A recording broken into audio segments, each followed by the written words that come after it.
We've been trained to be productive. We've been trained to trade, time for money and achievement for self-worth. Carving out space for something that is purely pleasurable there's so much resistance to it.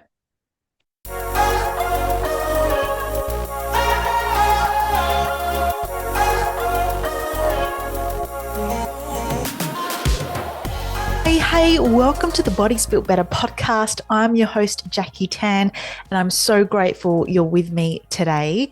This show is all about human performance, the holistic approach to performing at your best. I'm so passionate about looking at all the different ways that help you get a better understanding of who you are, what makes you you, and how actually you can perform at your best to your truest, most authentic self as well. And what is more exciting and satisfying and gratifying than doing your absolute best and feeling like your best? And sometimes that is harder to do, or some days it's harder.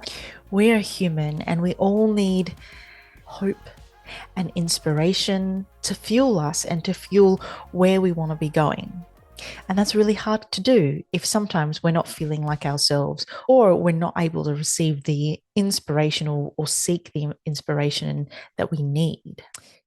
Cue in my next guest, the incredible Caitlin Cady, a meditation teacher, writer, author, and all-round incredible human being.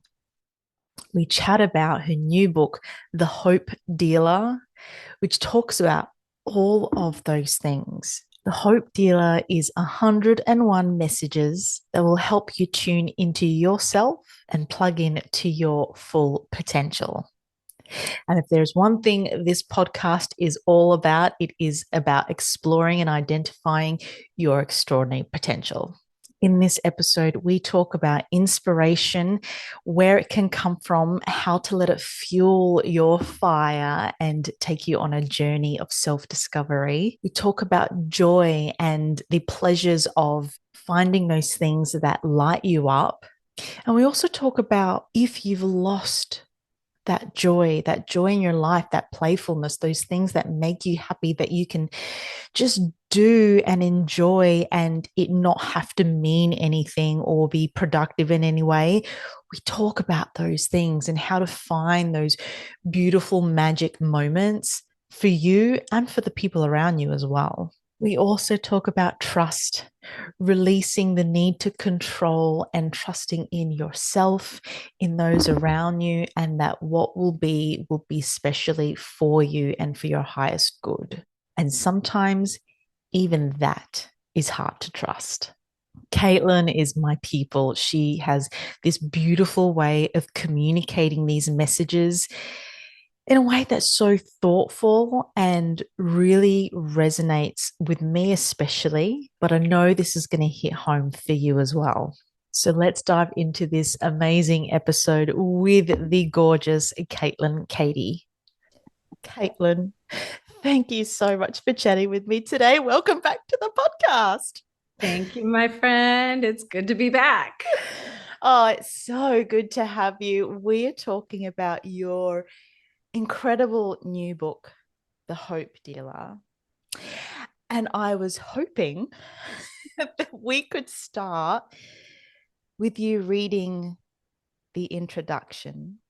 Certainly. Because I feel that's really special and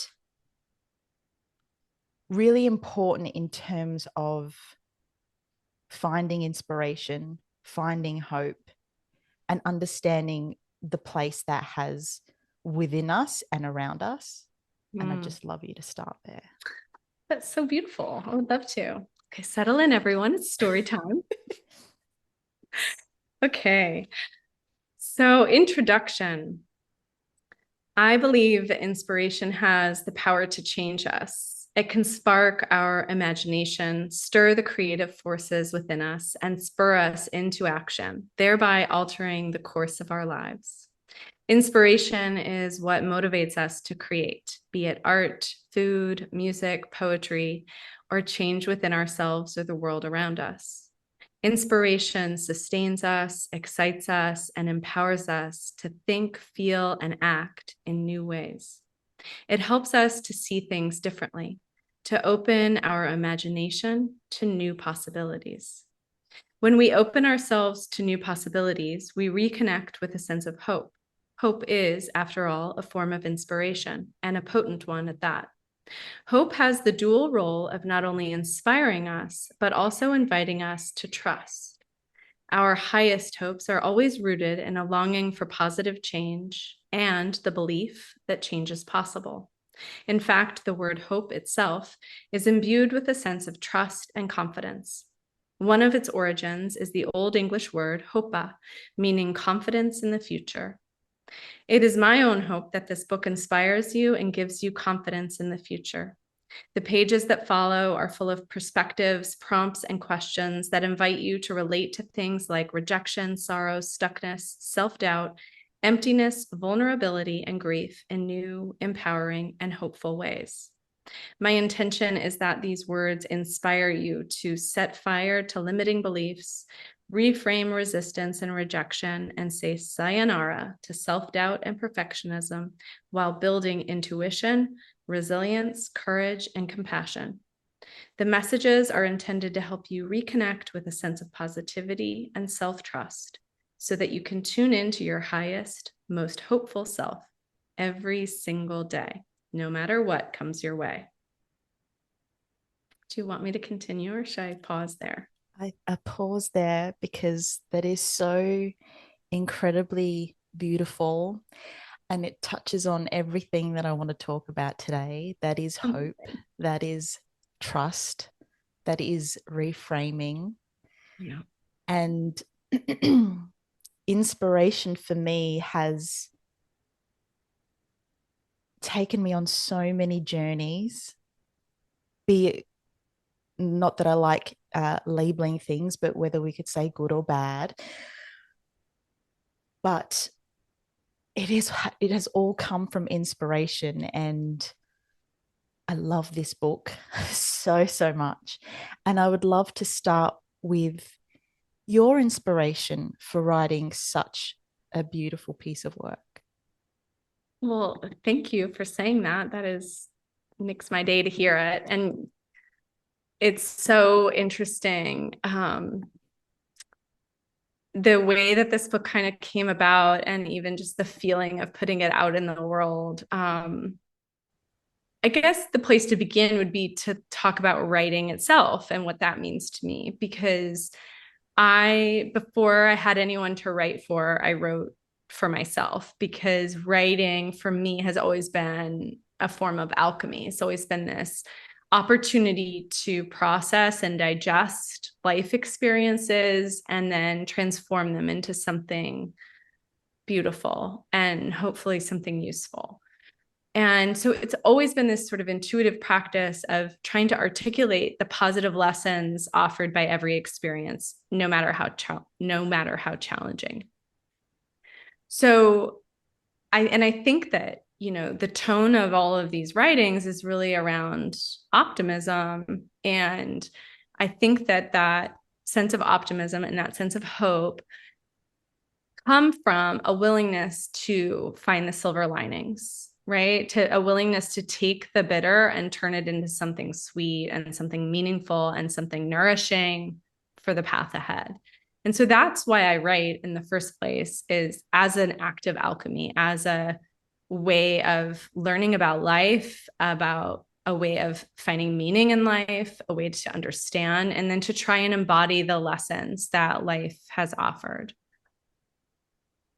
But it's not just sort of like making field notes, right? So when we share our writing, it makes an offering out of what we learn along the way. And so I began to share my writing with this humble hope that my words might make somebody else's experience a little bit easier or a little more inspired or a little more empowered.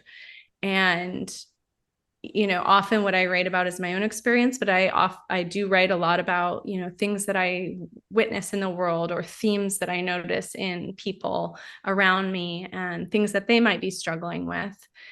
And it's really such a privilege to be able to share it.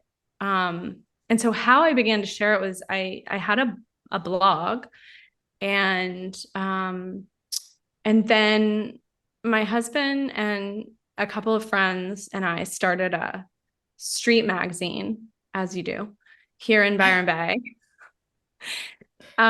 This was I can't even remember how many years ago it was, but we started this street mag in Byron Bay, and it was like a black and white print mag that came out every week, and it was super fun. We had all of these cool, columns. We had like gig guides and that kind of thing, so that you could kind of pick it up and instantly like understand what was happening in town, where you could eat, where you could see, DJs or music or what was happening. But we also had like a book review column written by my coworker at that time, who's now the owner of Open Book, which is an amazing bookstore in Perth. So she wrote a book review, and we had tarot scopes, which were like your horoscopes, but a tarot card drawn for each sign and that kind of thing. So we had all this fun content. And one of the gals that was working with us was like, Caitlin, why don't we take your blog posts and your Instagram posts, and like, why don't you make a call? Why don't you have a column? It had literally never occurred to me. Like that's the funny part, is like I was a writer, and it never occurred to me to like actually share my work.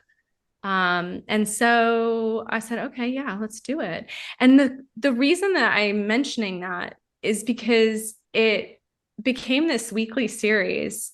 And the theme really started to emerge, because when you're showing up and you're writing something every week, you start to sort of notice like, oh, there's themes here, right? And so that was important. But was more important was that readers like came up and talked to me in the grocery store about it, and they would say, oh, this you have no idea how much I needed this week's message, or that just really hit home for me. And I would have friends going to other people's houses and seeing that they'd clipped out the column and put it on their fridge, or that they had all of the columns on their fridge, or that it was on somebody's bathroom mirror. And it was so important for me to be able to interact with my community in that way, but B, to see the way that like having something tangible to hold on to, and that sense of divine timing of like that message landed for me at the right time,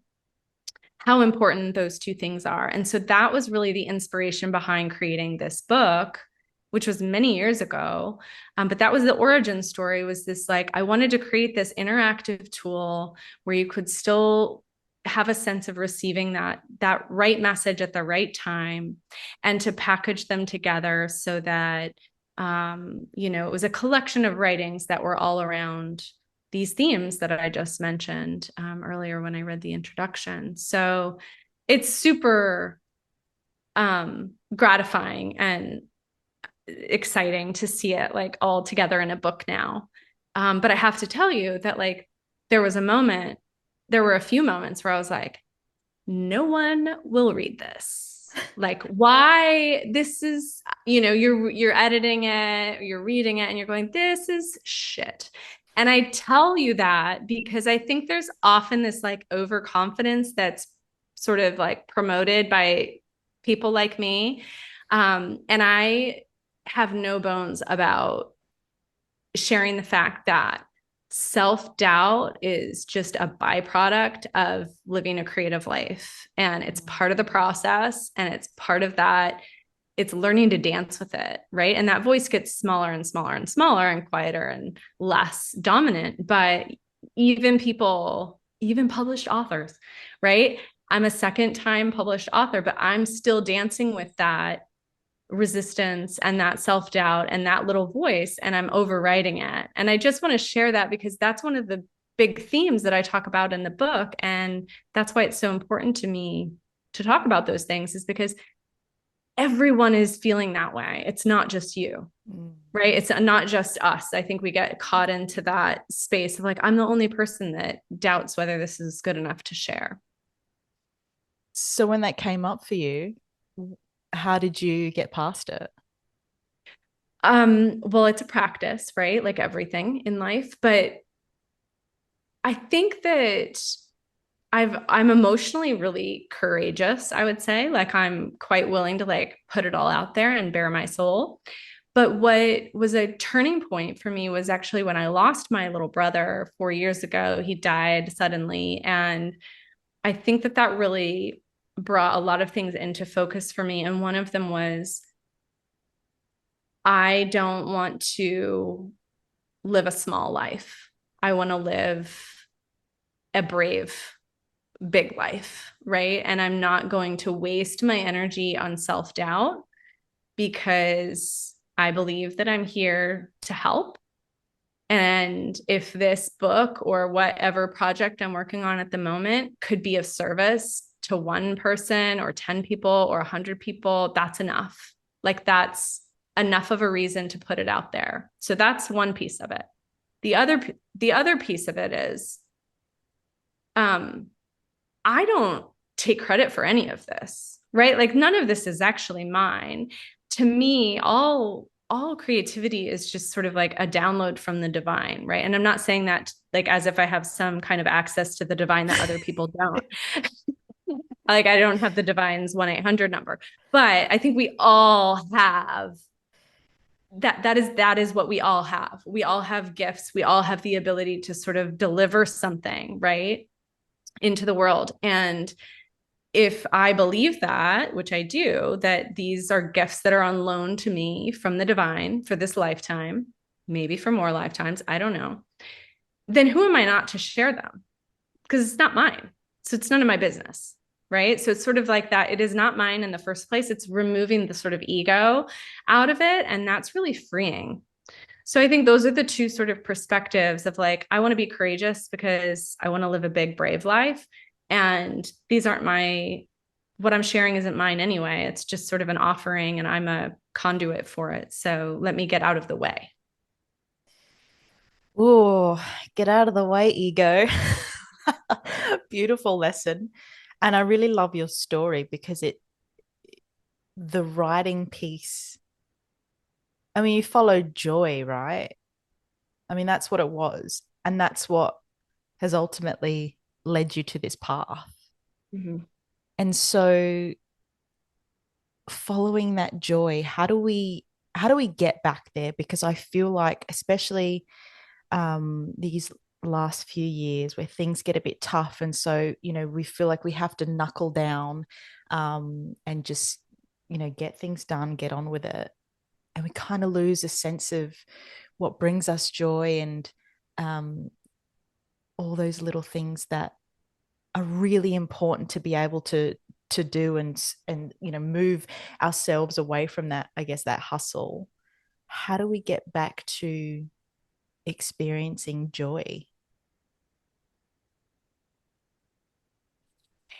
Like joy is such a juicy topic. And I think that there's like a variety of pathways into joy, but I would say some of the most important sort of principles are that can help us find our way into more joy is, oh my gosh, like we could record a whole series on this, but I'm down if you're down. yes, let's do it. Jackie and I have never met unless we don't like. So we'll be back for 10 more episodes. So, okay, the first thing is pleasure, right? And so we have this sort of to access pleasure, typically what stands in the way of it is an obsession with productivity, right? And so all of the things that actually bring us deep, meaningful pleasure, um, it doesn't mean that they're like, you know, big fancy things or that they take lots of time. It's just that they are satisfying. Mhm. They usually don't have an outcome, a tangible outcome. And that's really uncomfortable for us because we've been trained to be productive. We've been trained to trade, time for money and achievement for self-worth. And so for a lot of us, just even carving out space for something that is purely pleasurable is there's so much resistance to it. And so I think the first thing we have to do is name that and go, all right, like that's not my fault. That's sort of something that all of us are dealing with because it's a cultural sort of dilemma, right?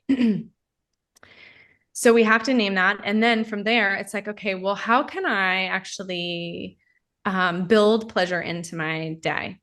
Because I think pleasure is a pathway to joy. I don't know if I sort of said that, but pleasure is a pathway to joy. So how do we build space for that in our lives? And I think that even just like carving out, a pocket of time in your day to do something that is completely unproductive and completely pleasurable it's a revolution, right? Like it's an act of rebellion against all of those forces that are trying to keep you, that are benefiting from your attention being poured into productivity. So I think that's one pathway in. I think curiosity is another pathway to joy. So that is sort of the same as pleasure. It's like just following, you don't know where it's going to end up. So you don't know if it's going to be productive, right? And it's just sort of like letting that tail of curiosity lead you down a path. And I know that curiosity is something that you really treasure and prize in your life, Jackie. And I think that it's such an important principle. And the people who like I look around at who are, in the later stages of life that I'm like, they are super amazing and inspiring. They're curious to the last day. They're open to the last day. I've been emailing with an 89-year-old who's learning to meditate, and she borrowed my first book, Happily Meditate, from the library. I am so inspired by her because she's 89 and she's like, I'm gonna learn to do this now. And so I think that, yeah, you look around at the people who are like still very much alive and awake in life, and they haven't sort of folded in on themselves, and they're curious and they're open. So I think that's another pathway towards joy. I think the other thing is like playfulness. So undervalued, hey? Oh, massively. So something like an example of playfulness is like literally playing. Like, so my mom's just arrived from the States to be with us for the holidays, and I'm so excited for so many reasons. But one of the things I love is that like she's really into playing games. And so she's brought this like dominoes game with her, and she's taught me to play, and now all the two older kids can play. And so last night my mom, my husband, and the three kids and I were all sitting around a games table that we have an official games table. Amazing.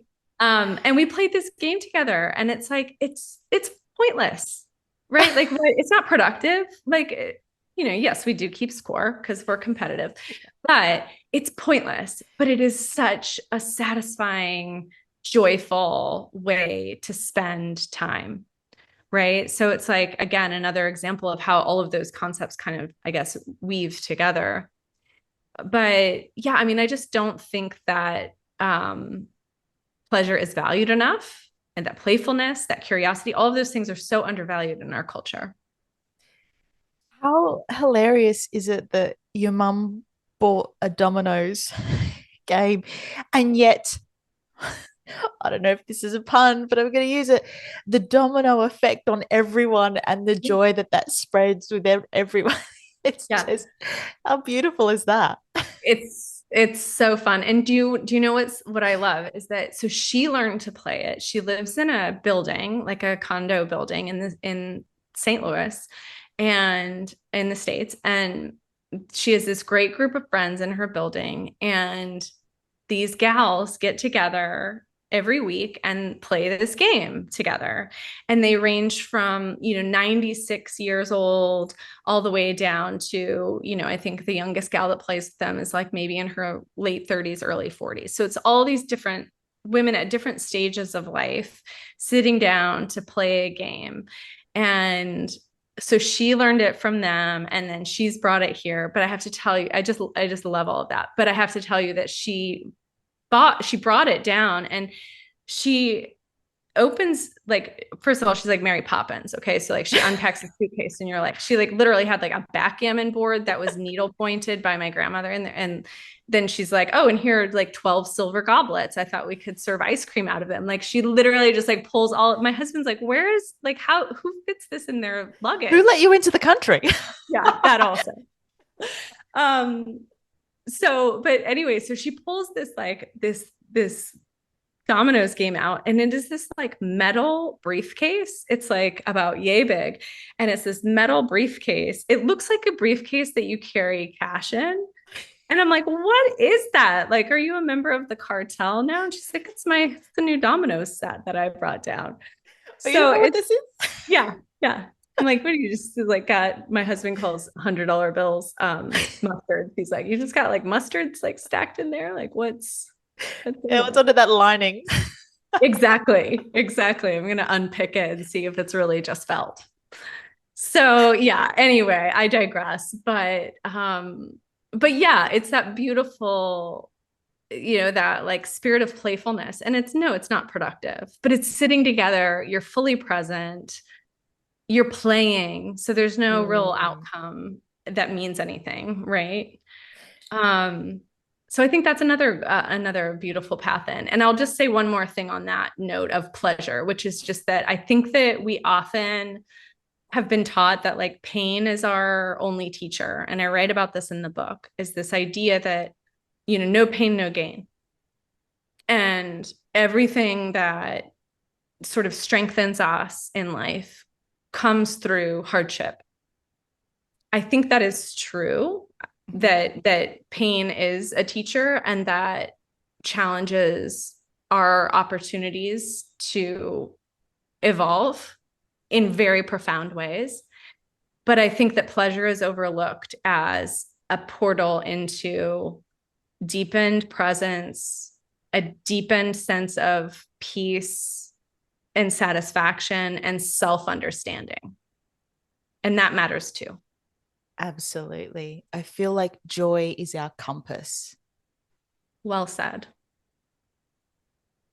Let's then let's talk about how we can then incorporate that into our lives. If we're feeling like we need a bit of that joy, we need something, how can we build a new habit? Or even, I mean, there's so much talk around habits as well, and that can, Mm-hmm. you could, eye roll, which is fair. But how can we look at it in a way, or reframe it as this exploration of finding joy, making new habits that are sustainable and um, can include everyone around us as well? Mm. Yeah, I do think it's like it's contagious, isn't it? Mm. Well, I think like yeah, I feel you on the habits thing and the sort of like like life hacks. It's like um it's I think we're all feeling a bit weary of that. Like I'm not trying to like self-optimize. It's like I just want to be happy and peaceful Exactly. and free, right? Like Yeah. I don't need to be superhuman. Mm. Um That being said, I think that what can be helpful is, so most of us are very good at like structuring our time because we've been well trained to sort of measure our outputs and measure our time and block out, time for this and that. So I think that you can kind of leverage that and that ability and that skill as literally creating these sort of pockets of pleasure in your life. So you could literally make a date on your calendar for it and set a reminder, and even if it's only 15 minutes a day, or twice a day for 15 minutes, that's enough to start to build it into your day and let it become a practice, and a touchstone for your day. And then I think what you find is that you reach for it more and more But I think initially it is important to just go, like, if you just wait for the opportunity for pleasure to strike, like, it will never happen, right? Because we are very good at filling our time and our space with more and more and more and more and more. And if we're left with just something, an empty pocket of time, then we're going to go like organize our sock drawer or clean out the kitchen cupboard or do some other productive activity that might feel really good, but it's not pleasure. Mm. So I think you do have to be sort of like disciplined about creating space for it in your life initially. And then it becomes the thing that you reach for Mm. intuitively, right? It'll become part of your rhythm. Do you think that helps? I don't know. I don't know Yeah, if I that's a love, good well, I question. mean, that resonates with me because that pocket of pleasure, I can share mine, Hmm. is making dinner. I always crank up the music and I'm dancing around whilst I'm cooking. And it's hilarious because my poor husband is still kind of working at that time. I just like really have to manage how high that music is. But that for me is just so freeing and playful, and it really just helps with, my spirits and enjoying that moment. Mm-hmm. Yeah. We call that in our house an RKDP, random kitchen dance party. I love it. With So, all of you around? oh yeah. Oh yeah. Right. Brilliant. Yeah. Oh, so It's a good. vibe. It's a vibe. We should share our playlists, Jackie. Oh, definitely. Love to hear yours. I've got more than a few. Uh-huh. I know you do. Um, yeah, well, but you know what jumped out to me about what you were sharing too is that like you've intuitively created that space, right? That event or that ritual. But what's really neat is the way that it's placed in your day is like that's your transition from work to home. Yeah. And what's so wise about what you've done is that you've like built in um like a physical aspect of like sort of shaking off the day, right? This sort of somatic release that's happening, you getting the endorphins going and all of that, right? Yeah. And this sensory experience of the music, the sensory experience of the food, and that you're creating this meal for you and your husband and this act of that is like such an act of self-care, right, is like preparing food for yourself or for your loved ones. um and so it's this like lovely ritual that you've created that helps you transition out of the doing and into the being. And it's lovely. Like I love that that's how you're punctuating the day, because I think that being able to transition into different energy is another really important skill of that we need to be able to weave in more Mm. pleasure. If we don't create those conscious transitions, then our day just becomes like a jumbled blur of hot mess. Yeah. And I hadn't even thought of that. And how important is it? Yeah, that transition. And there's so many times where I've not done that and noticed the difference. And I even go to bed, not even in a very good mood or in a good state. And it's Yeah. the same for, my family, when I'm around them in that evening time where it is meant to be downtime, our time, and really present. And there's none of that because our minds are still on the day's work. Yeah. Yeah.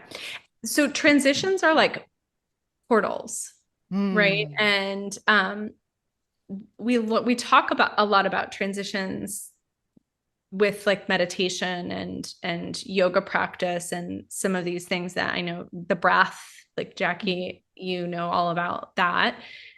But paying attention to, so like let's take the breath for an example.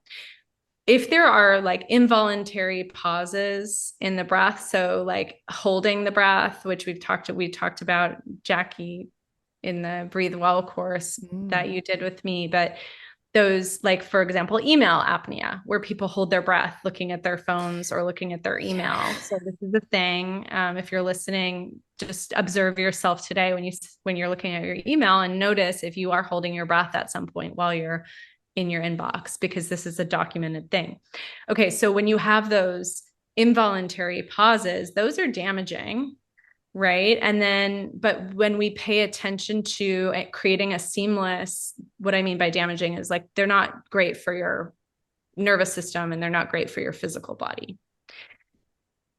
But when we can smooth out the breath and look at those transitions of smoothing out the transition from inhale to exhale and the transition from exhale to inhale, and create this sweeping sort of flowing breath, it shifts our nervous system, right? And what we're doing is bringing attention to creating a graceful transition with our breath. And that has an on-flow effect in our bodies, in our nervous system, in our mind. And what I love is that that really brought my attention to the mirror of that in our lives, like, which is graceful transitions. How can I eliminate these involuntary pauses in my day? And what I mean by that is, like, those moments when you fall apart, right? The moments when you hit the wall energetically, like you're exhausted, you're burnt out, you get sick, whatever. It's because you weren't gracefully transitioning, probably. Like, you weren't transitioning out of doing and into being enough, or with enough consistency or enough grace or enough self-care, right? So then you're overriding those cycles and interrupting the natural flow. Are you picking Keep up what I'm going. putting down? Okay. Yes. Okay. So I just think that when you start to pay attention to those transitions, whether they are in your breath or in your mind, right? Looking at, like, the movement of the thoughts and the spaces between the thoughts. And then we start going into life and going, where can I create these graceful transitions? So a graceful transition from sleeping, like that waking transition, is a morning ritual, right? And that doesn't need to be sort of over overwrought, right? A morning ritual, people think, oh, I don't have that much time for a morning ritual. It doesn't need to be something that's serious and overwrought. It can be just a conscious, graceful transition. And then, what you've done at the end of your day, that's a graceful transition. That's a conscious transition out of from one aspect of breath, the inhale, Mm. to the exhale at the end of the day. So it can be this really beautiful metaphor of looking at the energy in our lives and looking at the energy in our bodies, and creating more flow for ourselves by paying attention to those transition points. Absolutely. So powerful. And even as you say that, there are so many moments in my days that I Mhm. think back on now and go, "Ooh, I could have done that better." And Yeah. so, yeah, What's moving what's forward. one that comes to mind? I'm curious. Well, in terms of massage, Mhm. working with a lot of people, like I kind of pick up on a lot of other people's energy, Yeah. and it's so intense sometimes it can give me the shakes. Okay. Yep. So when I'm then moving out of that space, I just clean the room, lock up, get in the Mhm. car, go home, eat something, pour myself a cup of tea, then go to bed. You know what I mean? There's no time for that transition and almost to shake that energy off Yeah. because it's not mine. And it's almost like you need to cleanse yourself of that as well in order to come back into you. Mhm. So yeah, that's certainly one I love I that. need to work Yeah. on. Two others that come to mind for me are, like, eating, like lunch. Mm. So an example of, like, a very small one would be, to not eat in front of your computer, right? But to actually Mm. sit down with your food and take 3 deep diaphragmatic breaths, wiggle your toes, and just land before you eat. Why does that matter?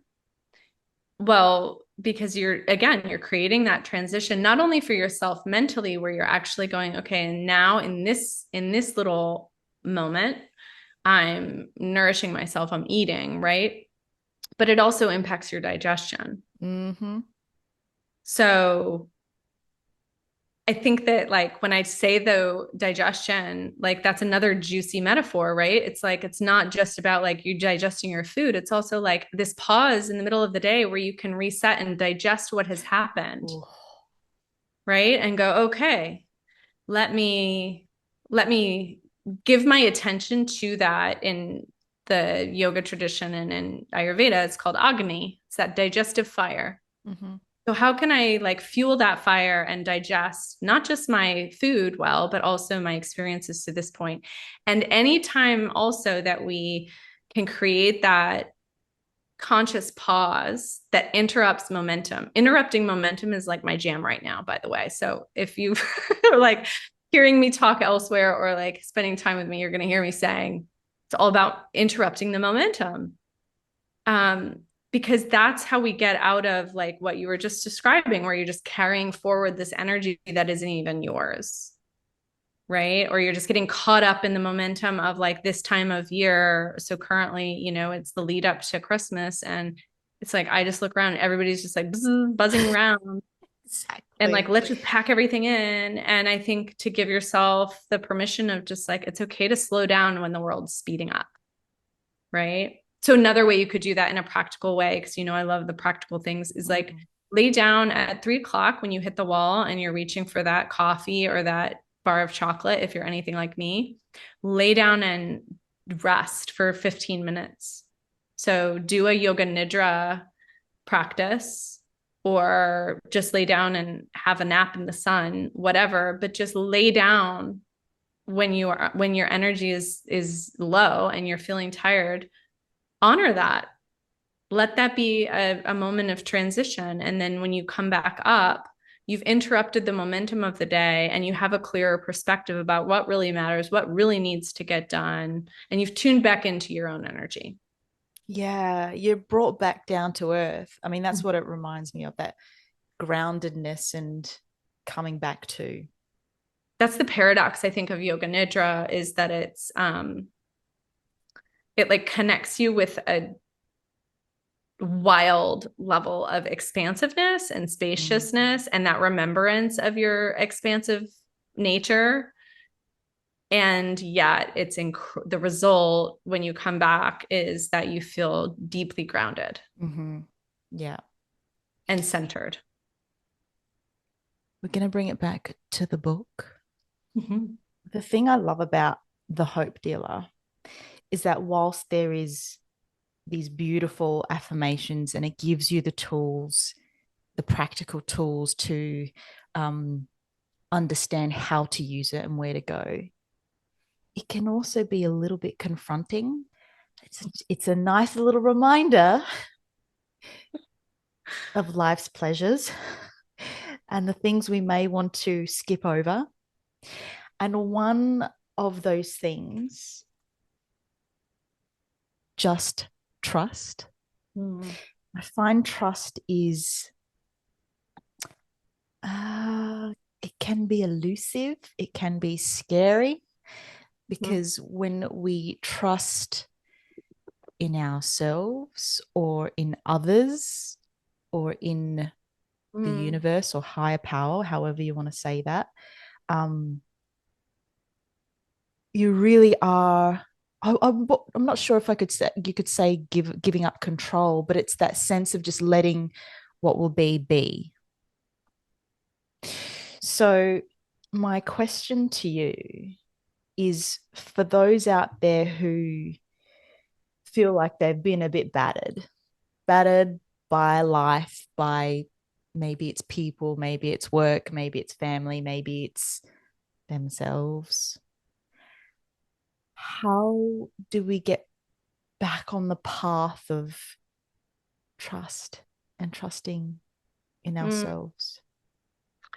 Yes, I will say that it is hard. Mm. It is hard. Um, so to begin, I would offer that the alternative to not trusting sucks more. than trusting, but very poetically. But like, yes, it is, it does make you feel vulnerable, and it invites you to recognize that you are not in control of everything in your life, right? But on the flip side of that, it also it grants you with the remembrance that you are in control of some things, right? And one of those things is your perspective. So it's it's kind of interesting because on the one hand, like trusting makes you feel like like I have no control. Like that's the first kind of the first take at it, right? I have no control. So, but the I think what's deeper in there is actually this sense, reclaiming a sense of agency. So let me trust in the part of life that I have no control over, and let me remember the power that I have in each moment and the agency that I have in each experience. It's the coupling of those two things. And so when I say just trust, I'm saying if you go into fear about everything, then that's just a rabbit hole. Like that is just a very unpleasant place to be. And the alternative to that is to trust in what's happening and trust that it will, that is the alternative to just being in a state of fear all the time. Right. And what I mean by that does not like, it's not like everything's going to work out. Everything's Yeah. great. It's not that. It's not the toxic positivity. It's this like, I trust that whatever happens, like it's going to be okay or it's not, because I'm going to be okay. Like I'm going to be okay. You know, it's like, and this is not theoretical for me, by the way. I'm speaking from very fresh experience around this of being, when you being confronted with something and going, I feel powerless. I feel out of control. About something that's feels beyond my control, right? But it's a practice in going, okay, where is my agency in this experience? Like, what can I take responsibility for? How can I work with this experience that's challenging? And I will not waste my mental energy on stress and fear if I can avoid it. I will choose to trust in my ability to move through life. I don't know if I'm really explaining that very succinctly, but it's a self trust. Yeah. It's It's a showing self up for you. Yeah, and it's a trust in the fact that like if you look back on your life and you go, look at what I've come through. And that Mm. reflection on how resilient you have been, how strong you have been, how graceful you have been, and how brave you have been. When you take that moment to look back on your life so far, I think that you'll find that there's a lot of reason to trust yourself, right? Absolutely. But it's a practice. And I think that's the most important thing to remember is that even for me, someone who just like deeply believes in that, it is a practice every day that I have to go, let me replace that thought. Let Mm. me let me consciously choose something that is more nourishing, more like more not productive, but more positive, and that's going to orient me and align me with something positive. Mm. It's making that choice, isn't it? Yeah. Yeah. Who you are is an evolution. Mm. I really love this because it speaks to me now, where I currently am in life. Mm-hmm. um, so, if you could, Yeah. would you mind reading this for us? Yeah, I would love to. Page 51. Thank you. And then I would really love for you to explain where you were at and what you were feeling when you wrote this. Mm-hmm. Okay. Who you are is an evolution. You are not bound by contract, fate, inheritance, or destiny to live as a fixed version of yourself. You are free, free to change, free to shed your skin, free to walk through a new doorway, free to evolve. You are pure potential. You are limitless. All you need is willingness. In every moment that you are prepared to step outside of who you think you're supposed to be, you step into your true becoming. You step closer to your true self and you activate your full potential. Notice any molds, roles, expectations, obligations, old stories, or beliefs that lock you into a fixed state of being. That is not you. That is an expired, outdated idea of you. Who you are is an evolution. Be willing to give up who you are, who you think you need to be, what someone told you to be, or who you used to be, so that you can expand into the limitless potential of your true nature. Join the evolution revolution. Be willing to become you over and over again.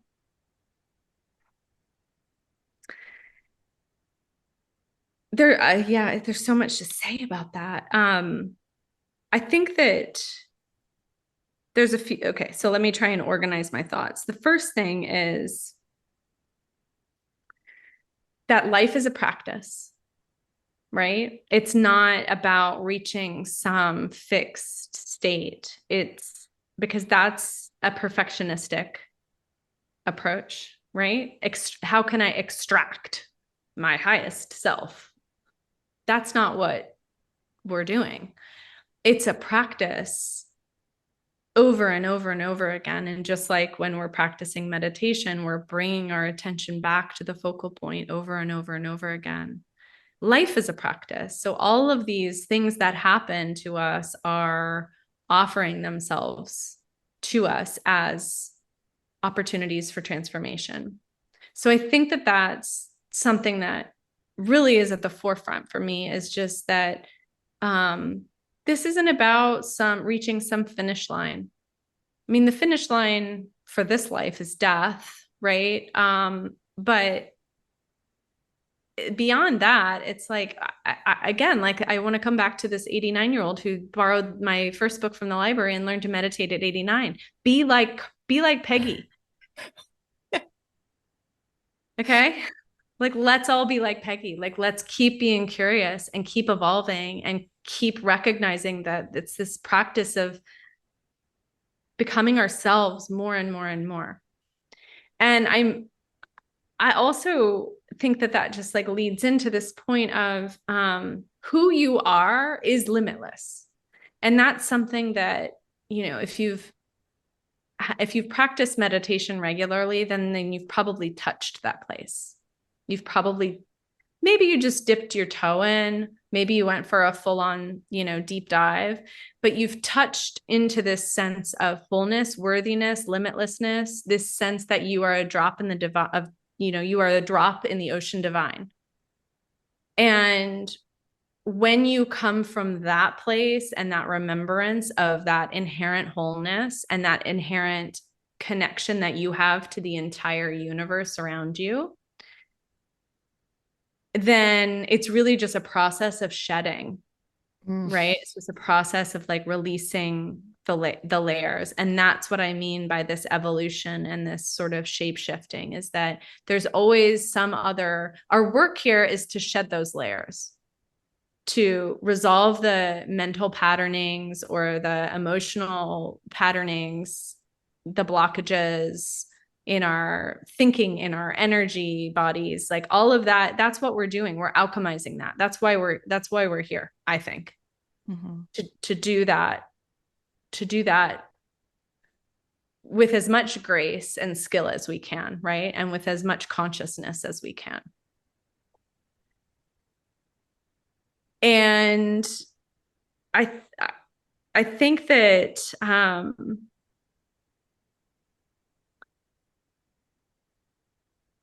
yeah, I just think it's this, the last piece I'll say is just that a lot of us have been told about like who we are, whether it was by our families or teachers in school or, you know, other like friends, or we've been told a lot about ourselves.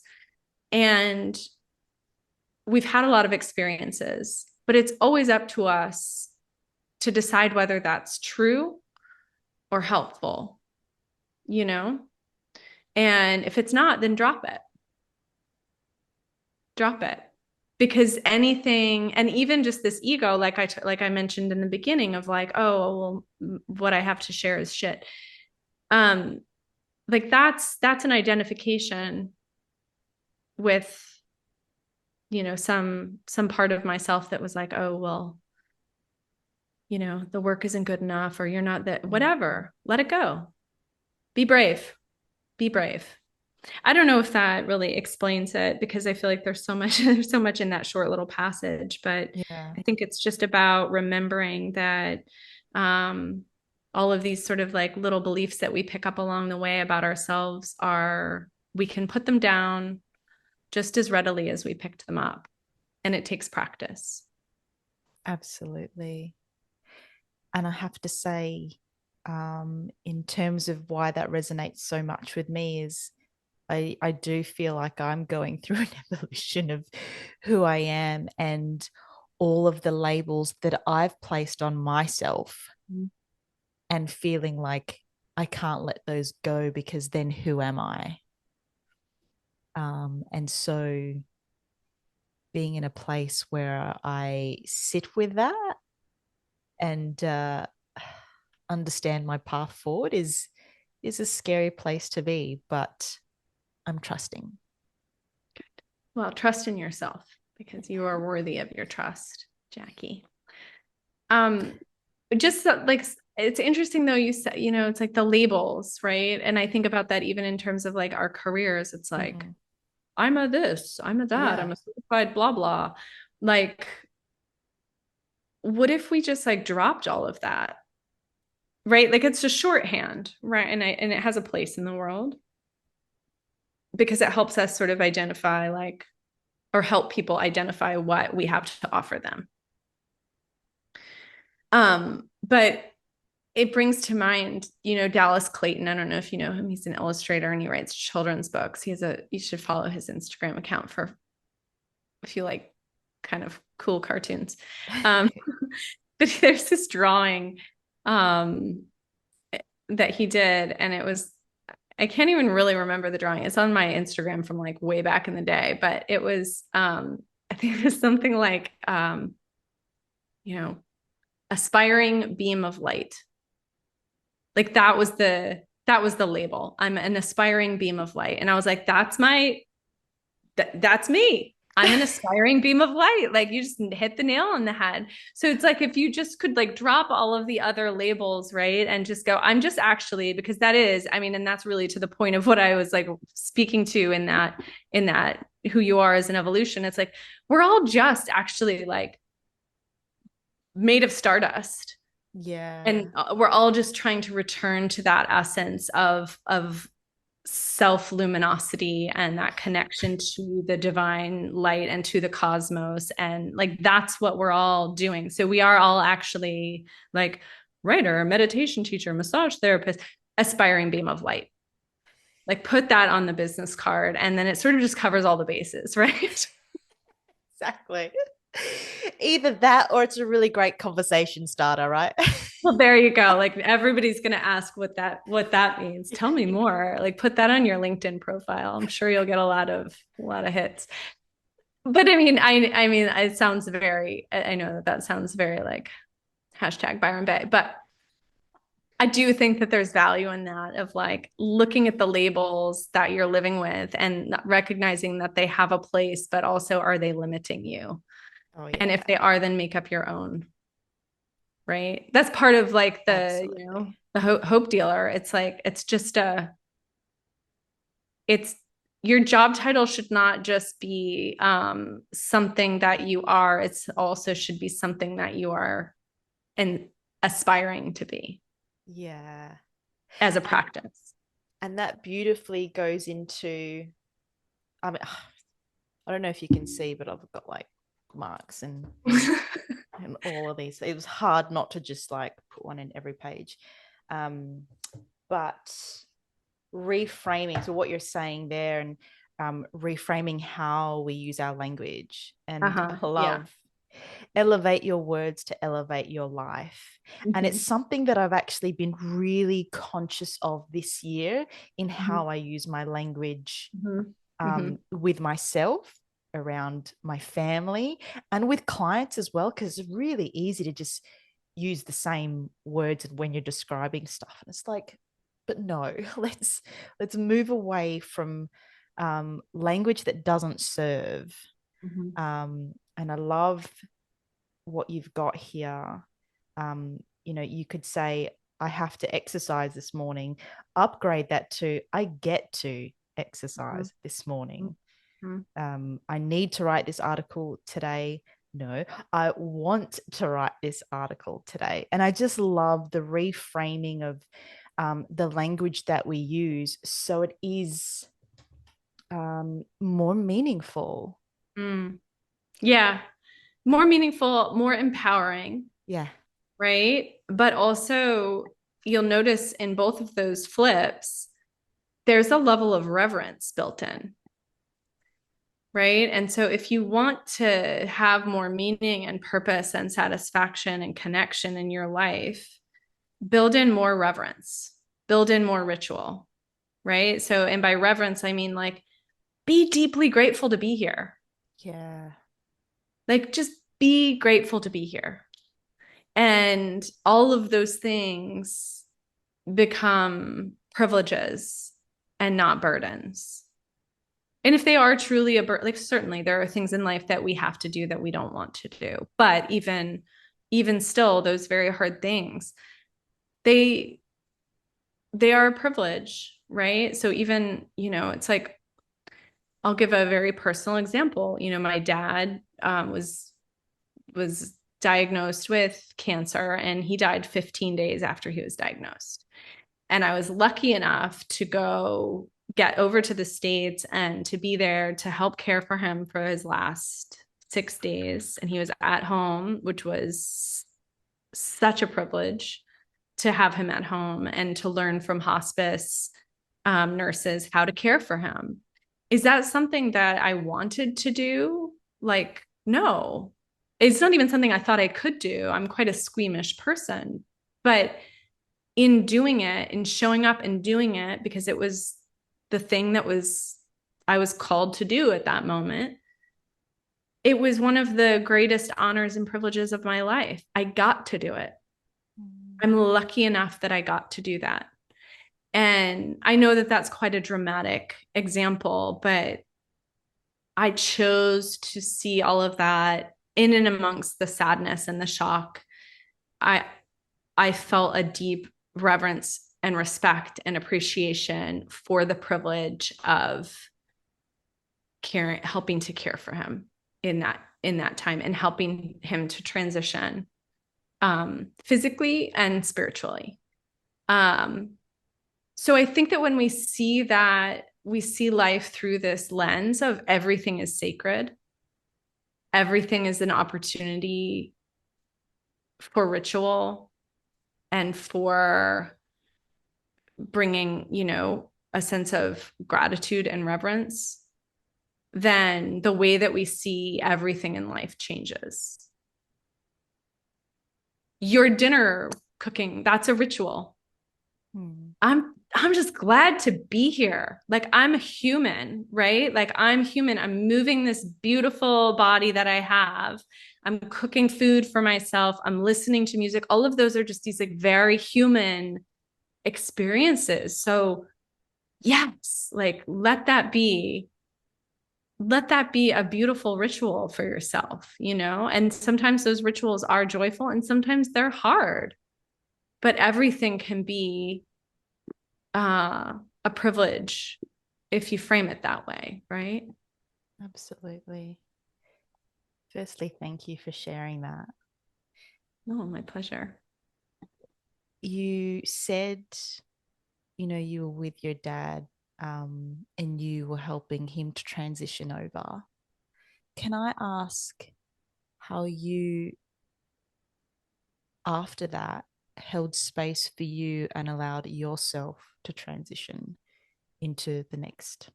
Yeah, thank you for asking that.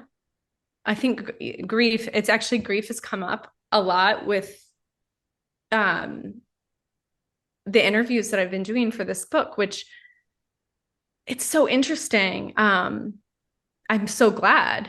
I'm so glad because I think it's one of the most sort of sacred experiences of being human, and yet it's one we don't really talk about that often. So thank you for mentioning it. Um, I learned a little bit. I guess I should say, I mentioned that I lost my brother 4 years ago. And so that was really my first sort of foray into a deep grief. I'd never lost someone sort of like young or unexpectedly like that. My grandparents passed when I was really was young. I had one grandfather sort of through my into adulthood, but all of my other grandparents had passed away when I was really young. So I didn't have this such a visceral experience of what that meant. And so I think that I was probably um, more well prepared for this experience with my dad um, because I had gone through that in a really challenging, very difficult way with the loss of my brother.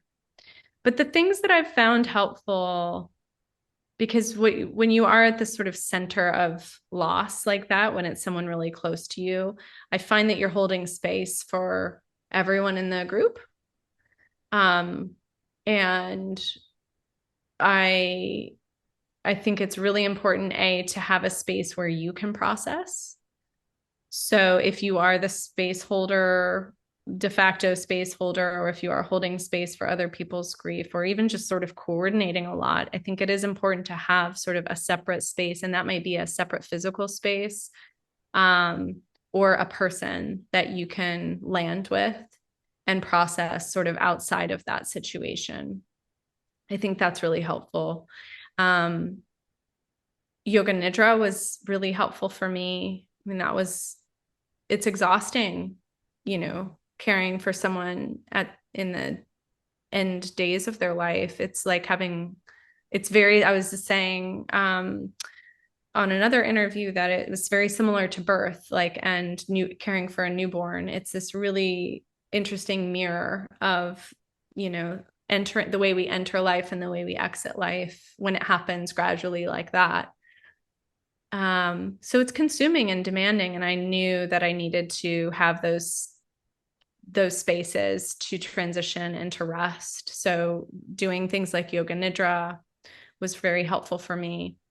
But honestly, Jackie, like outside of just like the processing of the emotions and everything, the best thing for me was feeling that I was of service to my dad. And that included in the days after he passed. And it was the same for my brother. So and anyone could do this, is just, I have a very specific ritual that I was doing, that was given to me by one of my teachers. But anyone can do this, a form of it, which is, just basically getting still and getting quiet and meditating if you meditate, and sending them off with gratitude and with love, and setting them free. That's probably the simplest way to say it, but like letting their soul, offering your blessing as they make their transition. And that, even though wasn't directly caring for myself, I think that being of service, feeling that, I hope in some small way that was of service to my dad and to my brother, because it felt really good to me in a situation where you go, I'm powerless, I'm out of control. I'm trusting that I can do something that will help them on their journey in some small way. And I say that like with all humility, not as this sort of grandiose statement, but just like as an offering to them.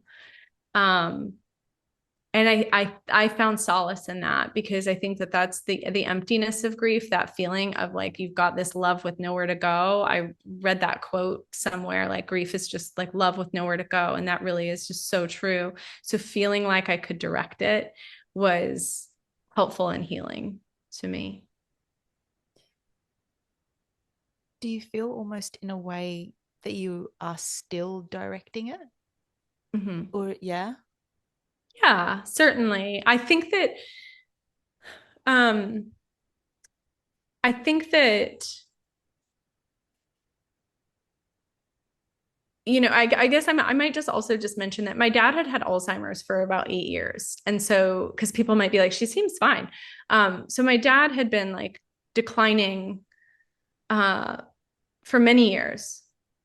And he was at this stage of life where things were about to become, he was going to lose more and more and more freedom and independence. And he was a very independent guy who loved life and loved his freedom and his independence. And so his life was sort of on this cusp of changing dramatically. Mm. Um, and that was going to be very difficult for him. So I guess I just want to sort of name that because although this cancer diagnosis was very sudden and it was all very fast and it was a lot to process and digest, and it's so sad and heartbreaking. I lost my dad a long time ago. Mm. And I trusted that this was a blessing in disguise and that he was able to transition with more dignity and peace this way. And that's very personal to share, but I just, I don't think my dad would mind me sharing that because I hope it's an offering. I hope it's something that might help someone else. But I guess I just wanted to mention it because I started grieving the loss of my dad 8 years ago, 10 years ago. Mm. So I've had time to process it.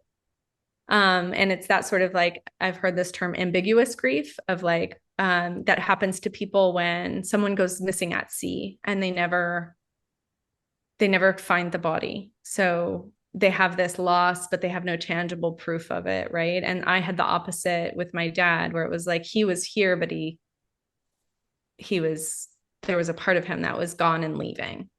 So it's that, so, I've been dancing with that for a really long time. So if I seem like, chipper about it, I feel like I've had the benefit of time to process a lot. And then in terms of like, is it still an offering? I find that another thing that brings me some solace with both my brother and my dad is like feeling an ongoing connection to them. So, and that happens in a number of ways. Like one of the ways I think is, looking for signs from them. So, asking for a sign, like naming the sign that you want from them, and then looking for, finding it. So for my little brother, it's feathers. That's one of my signs from him. And I've had just so many incredible experiences of that sign, of having that sign. And, I think that is a lovely way to still feel connected. But also it's like on a more tangible level is like how I live my life. I want to take the legacy of what both of those beautiful, creative, magnetic, dynamic men had to offer. And I want to honor them by living my life with as much courage and creativity and generosity as I can. So I feel that their passion and their sense of purpose in life um, is now sort of tucked into the folds of my heart, and I carry them with me in my life and in my work. You're doing a pretty amazing job. Generous of you to say. I'm just an aspiring beam of light, Jackie. Yes, I know. Indeed you are, Caitlin. Indeed you are. Um, Signs. We were talking about signs before we hit record. And I shared with you one of my signs. Um, would you share with us one of your signs? Yeah. So like from my brother Mm, or yeah. yeah. Um, well, feathers are the main sign from my brother. And it's really neat because now all of my family and friends of my brother Pete's, they send me photos of, the feathers they find and like I all love of the that. ways that feathers show up in their lives. So it's become this sort of group sign, which is Yeah. it's super lovely because I think that we want to keep the memory of our loved ones alive. And so having those um, ways of like continuing to talk about them is, it's lovely. It's very, of course, it's just like doesn't hold a candle to actually having them here, but it's a nice way to keep keep that connection going.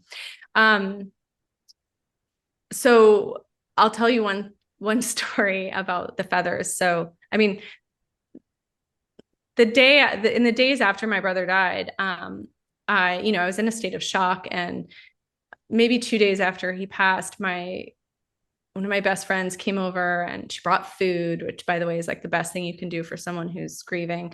She brought all this food and then she took me for a walk around my neighborhood. Just I hadn't been out of the house. So she took me for a walk and I told her, you know, oh, I had asked for feathers from my loved ones who have passed on. And I had done that like months before he passed away. I said, listen to this episode of the Goop podcast with the author of that book, Signs. I don't know if anybody's read that, but she basically said you want to communicate with loved ones who have passed on, you need to tell them what the sign is. Like, what's the language? Name the language.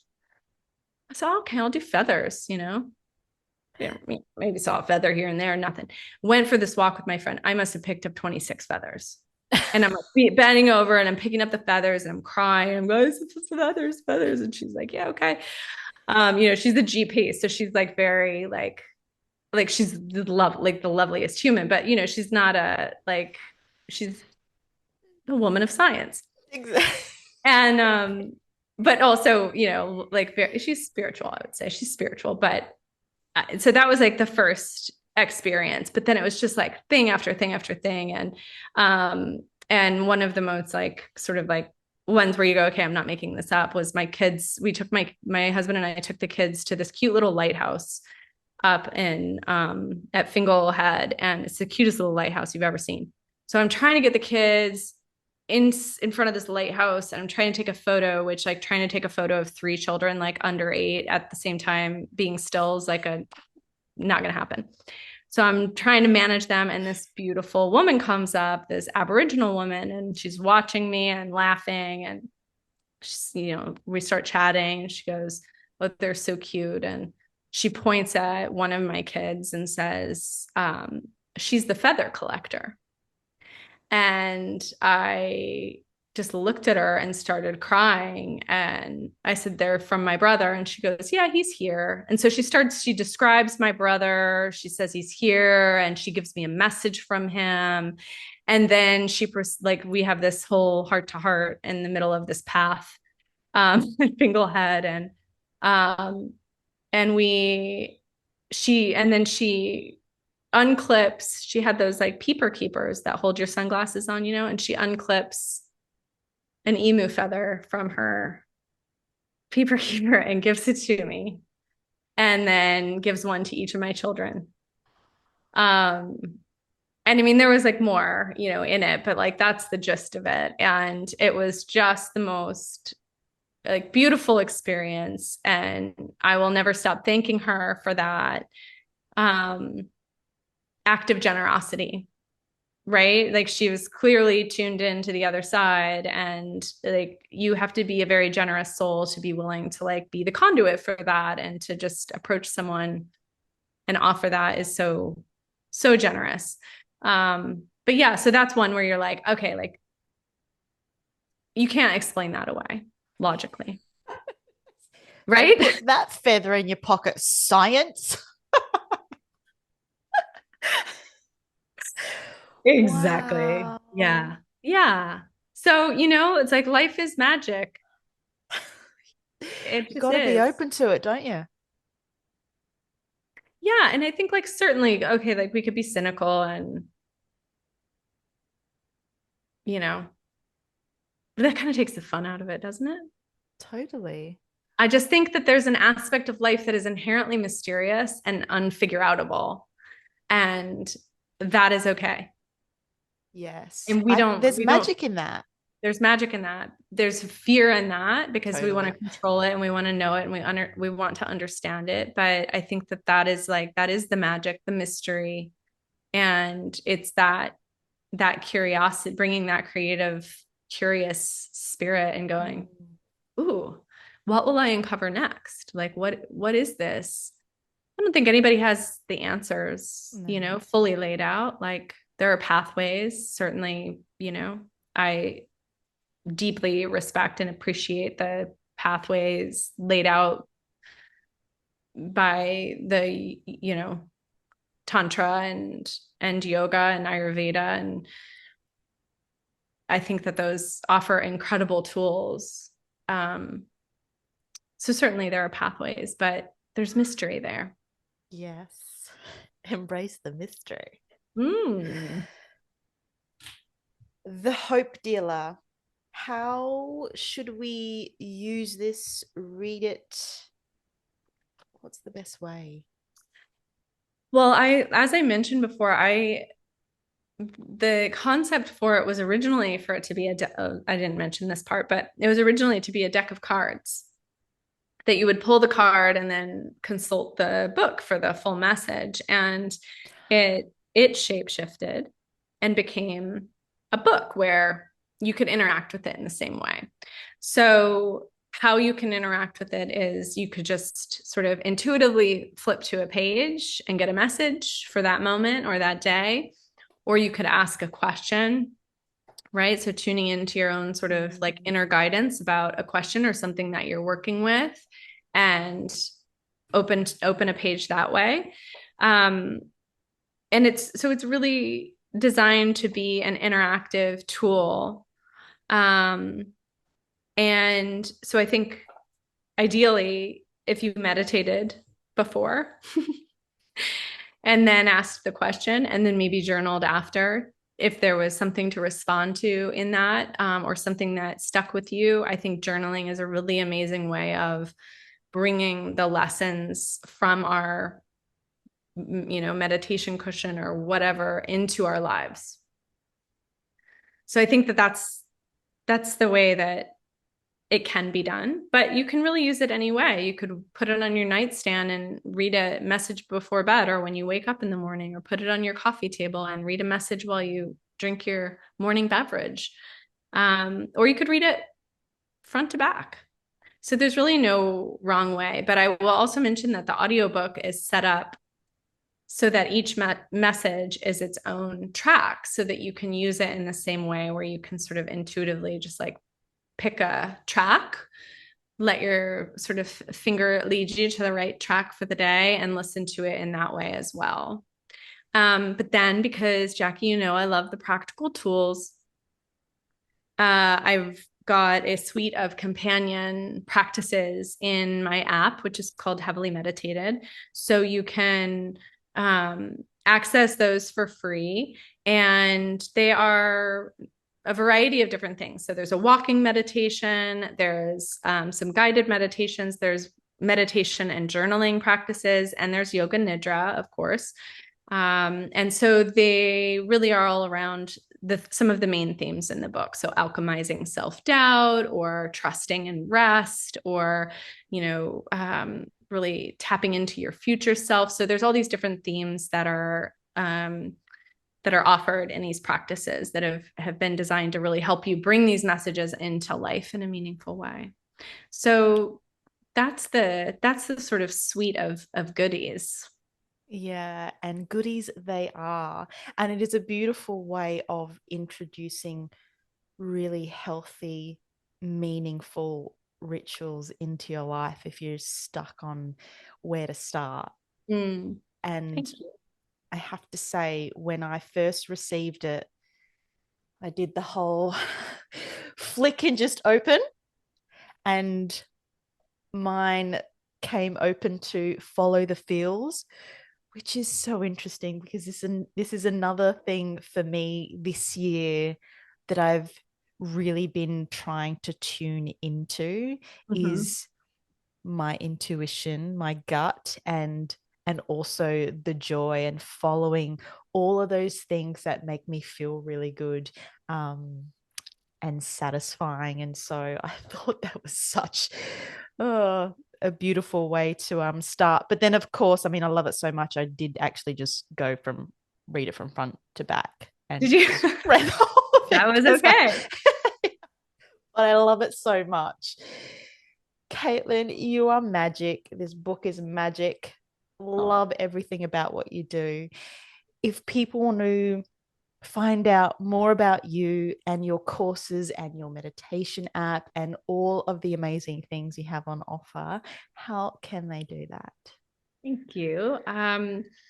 My website is CaitlinCady.com. So it's CADY, CaitlinCady.com. And so you'll find lots of resources there, information about both of my books and a link to the app, as well as some free resources. So there's a free morning ritual guide that you can download. And there's also a um, ujjayi breathing tutorial. So if you're interested in learning a very simple technique to soothe the nervous system, you can download this free kit as at the website as well. And then yeah, the website or the app is heavily meditated, and that's available for iPhone and Android.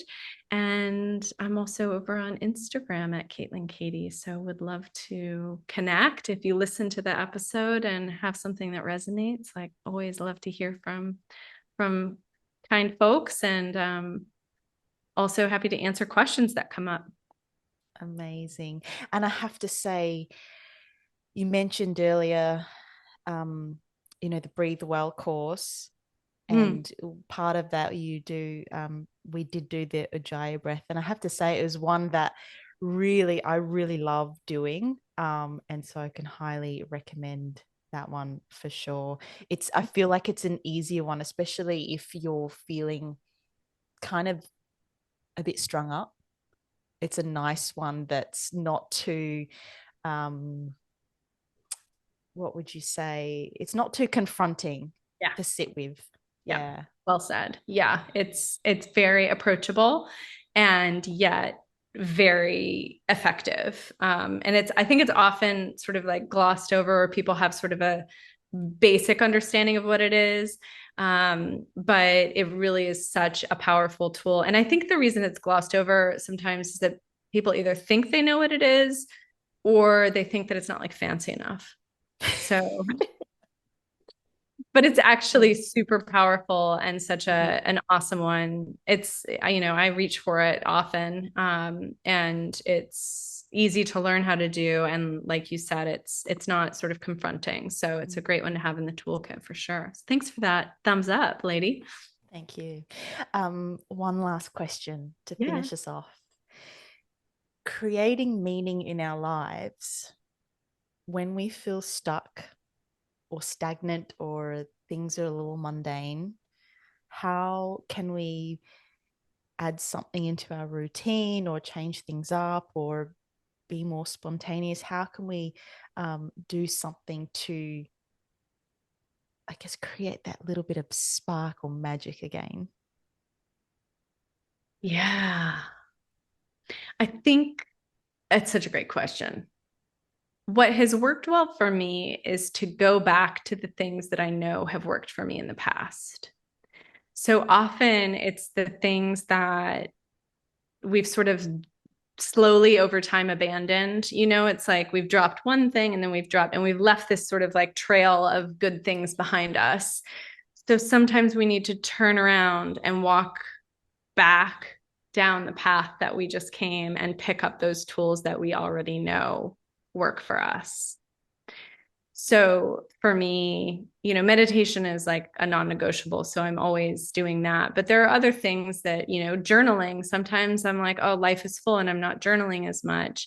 And I pick that back up. Or tapping is something that I find really helpful. So I pick that back up.